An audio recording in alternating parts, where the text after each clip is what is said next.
The federal government is getting a lot of criticism over the diplomatic feud with Saudi Arabia. Some people say it's Ottawa's fault for conducting diplomacy by Twitter.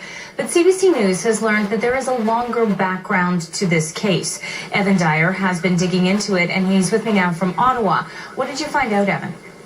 Right, Lindsay, and actually, there's a lot just on the public record, and anyone who takes the time to go back and look at it could find it. But we also looked at some documents that we obtained through access to information and spoke to the International Council for Raif Badawi, who is, of course, Canada's former Attorney General, Erin O'Toole, a famous human rights advocate in this country. And what we see, let's talk first of all about the ATIP document. This is a confidential memo written within Foreign Affairs to prep for a meeting between Stéphane Dion, who was then Foreign Minister, and his Saudi counterpart, Adel Al-Jubeir. And this goes back to the very early days of the Trudeau government, just 6 weeks old at this point in December 2015.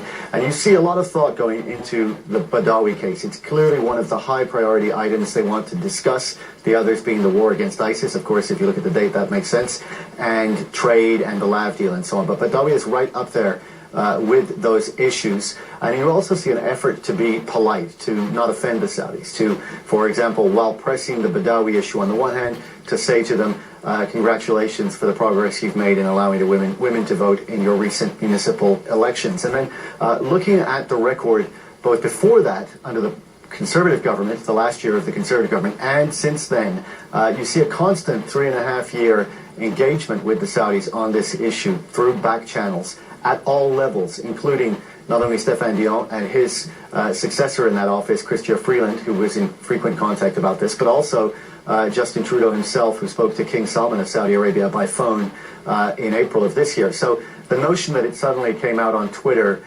this August is certainly not the case. And indeed, there was, people have been faulting the government up to a point for substituting Twitter for other forms of diplomacy. What you really see looking at the record is that tweet followed a lot of diplomacy that had failed to release Raif Badawi, and that ultimately led to, in fact, the Saudis arresting his sister, and it's only then that the tweet came out. But regardless of the background, Evan, they did decide to make those criticisms on Twitter. Is it valid to criticize that?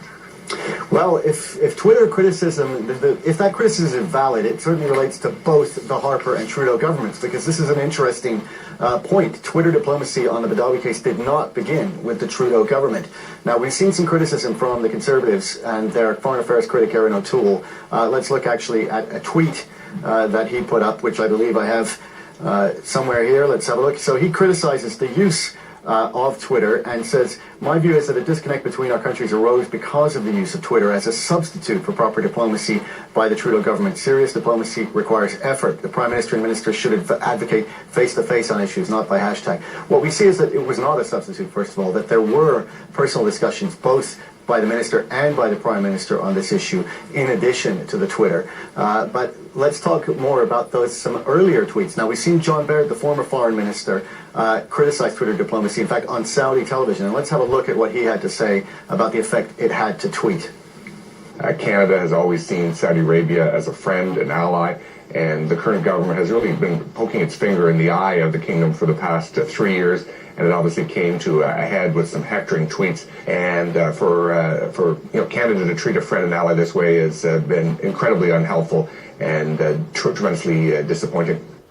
So if it is indeed incredibly unhelpful to tweet at Saudi Arabia about the Badawi case, well, let's look back at the public record. So going back to January 2015, let's pull up some of John Baird's Twitter feed here, and we can see that he himself used Twitter diplomacy to go after Saudi Arabia, calling the Badawi case a violation of human dignity. So either he's had a change of heart or he's forgotten about that tweet. But certainly, speaking to Erin O'Toole, the lawyer for Raif Badawi, he is not faulted for his performance as Foreign Minister. He was quite diligent, apparently, in trying to secure Badawi's release, using public and private diplomacy, and insisting also on his right to do both in public statements, where he said Canada would continue to advocate for Badawi both publicly and privately.